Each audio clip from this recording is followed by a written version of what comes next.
ലച്ചു എന്തായി? ഇവിടെ നോയിക്കൊണ്ടിരിക്കുവാടെ. കുഴപ്പമില്ലാത്ത റിസൾട്ട് അമ്മ. ഗ്രേഡ് 9. ഹിന്ദി, ഇംഗ്ലീഷ്, മാത്സ്, സയൻസിന് A2. ഭംഗിയായിട്ടുണ്ട്. നാളെ നിനക്ക്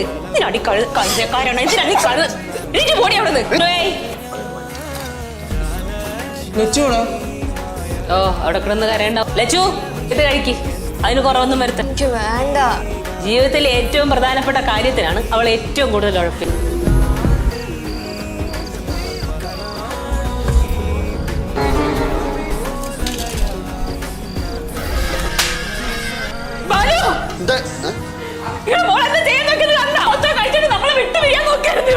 എന്തുകൊണ്ട് കാണിച്ചേ? ഇത്രയും കാലം ജീവനോടെ സ്നേഹിച്ച് അവളെ വളർത്തിയെടുത്തത് മാർക്ക് എത്രയുണ്ട്? 9 point. ചെറിയ മാർക്കാണ്. +1 നമുക്ക് ഇതിന്റെ വാട്ടം നൽകാം.